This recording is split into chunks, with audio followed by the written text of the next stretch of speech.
আমাদের পৃথিবীতে এখনও অনেক জায়গা রয়েছে যেগুলো রহস্যময় হয়ে আছে। সেই সকল জায়গাগুলো আমাদের সবার কাছেই অজানা। আজকের ভিডিওতে আপনাদেরকে এমন কিছু জায়গা সম্পর্কে বলা হবে যেগুলো শুনলে আপনারা আশ্চর্য হয়ে ভাববেন, আমাদের পৃথিবীতেও কি সত্যি এমন কোনো জায়গা রয়েছে। সেই জায়গাগুলো কিছু বৈশিষ্ট্যের কারণে পরিচিত। এখানে এমন অনেক জায়গা রয়েছে যেখানে কেউই যায় না। সেই জায়গাগুলোতে বিজ্ঞানীরাও যেতে ভয় পায়। জায়গাগুলো অনেক আশ্চর্যজনক হয়ে থাকে। ওই জায়গাগুলো অন্যান্য জায়গার থেকে একদম আলাদা। আপনি কি এমন কোনো নদী দেখেছেন যেই নদীর রং এক এক সময় এক এক রকমের হয়ে থাকে? আপনি কি এমন কোনো নদী দেখেছেন যেটি সমুদ্রের নিচে বয়ে চলে? আপনি কি এমন কোনো গুহা দেখেছেন যেখানে আলো প্রাকৃতিকভাবে জ্বলজ্বল করতে থাকে? আপনি কি কখনো ভেবেছেন সমুদ্রের নিচেও একটি নদী থাকতে পারে? আজকে এই ভিডিওর মাধ্যমে আপনাদেরকে এমন কিছু জায়গা সম্পর্কে বলবো যেগুলো শুনলে আপনারাও অবাক হয়ে যাবেন। প্রশ্ন করতে থাকবেন যে কিভাবে এইগুলো সম্ভব। এইগুলোর রহস্য বিজ্ঞানীদের কাছেও এখনও অজানা। তো চলুন বন্ধুরা, পৃথিবীর আশ্চর্যজনক 10টি জায়গা দেখে আসি। ভিডিওটি শুরু করার আগে আপনাদের সকলের জন্য একটি সুখবর। আপনি যদি পৃথিবীর বিখ্যাত জায়গা এবং সকল দেশ এবং সকল মানুষের সম্পর্কে জানতে চান, আপনি যদি আরও অনেক অজানা তথ্য জানতে চান, তাহলে অদ্ভুত ওয়ার্ল্ডের এই চ্যানেলটির পাশে থাকুন এবং চ্যানেলটিকে অবশ্যই একটি সাবস্ক্রাইব করে দিবেন। এবং অদ্ভুত ওয়ার্ল্ডের এই চ্যানেলটির মাধ্যমে আমরা আপনাদেরকে আরও অজানা তথ্য সম্পর্কে জানাবো।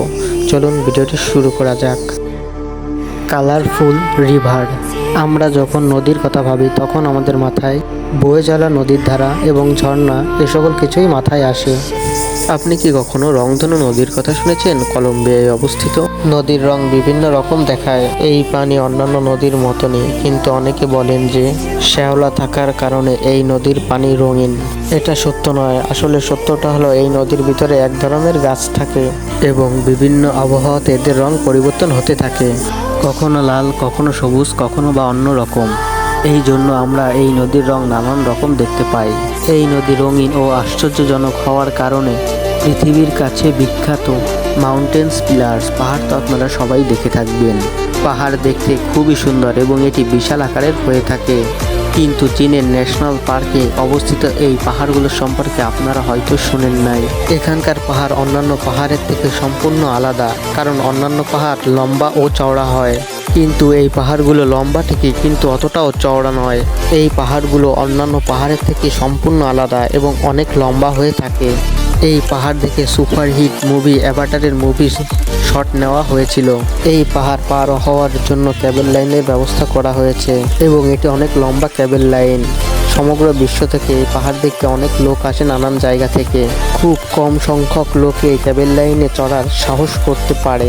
Ringing rocks of Pennsylvania.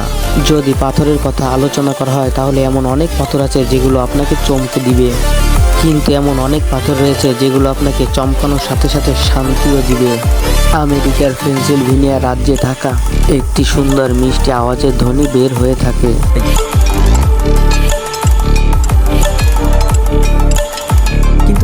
কিন্তু আপনি যদি অন্য কোনো সাধারণ পাথরে আঘাত করেন তাহলে তার শব্দ আমাদের কানে সূচের মতো লাগবে।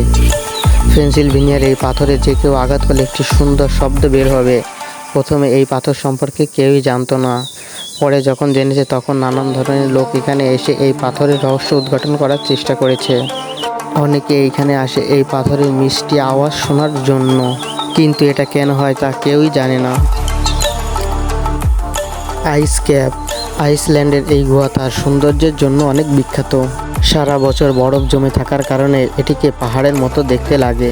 সূর্যের আলো যখন এই বরফে পড়ে প্রতিফলিত হয় তখন এই বরফের রং নানান রকমের রূপ নেয়। এই গুহার মধ্যে বরফ বিভিন্ন রঙের হয়ে থাকে, লাল, নীল, সাদা এবং অনেক রূপ ধারণ করে থাকে। এটিকে পৃথিবীর সবথেকে বড় ও ঠান্ডা গুহা মনে করা হয়ে থাকে। ম্যাজিক্যাল ওয়েটমো ক্যাভস। বন্ধুরা, আপনারা হয়তোবা এই গুহাটিকে দেখে কোনো সিনেমার অংশ ভাবতে পারেন, কিন্তু আসলে তা নয়। এটি হচ্ছে নিউজিল্যান্ডের আশ্চর্যজনক ও ওয়েটমো গুহা। এই গুহাতে চকচকে আলো জ্বলার রহস্য কি তা শোনার জন্য হয়তোবা আপনিও উদ্বিগ্ন হয়ে আছেন। চলুন তা আমরা জেনে নিই। আসলে এটি হচ্ছে এক ধরনের জোনাকি পোকা। এই জোনাকি পোকাগুলো গুহার উপরে থাকে এবং নিউজিল্যান্ডের অনেক গুহায় এই ধরনের জোনাকি পোকা দেখা যায়। এই জোনাকি পোকাগুলো গুহার উপরে থাকে এবং যখন রাত হয় তখন এগুলো জ্বলজ্বল করতে থাকে। নিউজিল্যান্ডের অনেক গুহাতেই এই ধরনের জোনাকি পোকা দেখা যেয়ে থাকে। এই দৃশ্য দেখে হয়তোবা আপনার হলিউডের মুভি অ্যাভাটার এর কথা মনে পড়ছে। মিস্টেরিক্যাল অ্যান্টেলোপ ক্যানিয়ন। আমেরিকায় অবস্থিত এই অ্যান্টেলোপটি অনেক বছর পুরনো। অনেক বছর আগে এই জায়গায় অ্যান্টেলোপ ঘুরে বেড়াতো, যার কারণে এই জায়গার নাম অ্যান্টেলোপ হয়েছে। অ্যান্টেলোপ দেখতে কিছুটা হরিণের মতো এবং এটি খুবই সুন্দর একটি প্রাণী। এই পাহাড়টি প্রায় 600 ফিট লম্বা এবং 100 ফিট গভীর। আপনি এই পাহাড়ের ভিতরে যে গঠন দেখছেন তা এর ভিতরে বাতাস চলাচল করার জন্য তৈরি হয়েছে। এই পাহাড়ের গঠন বাতাস ও পানির কারণে পরিবর্তন হতে থাকে।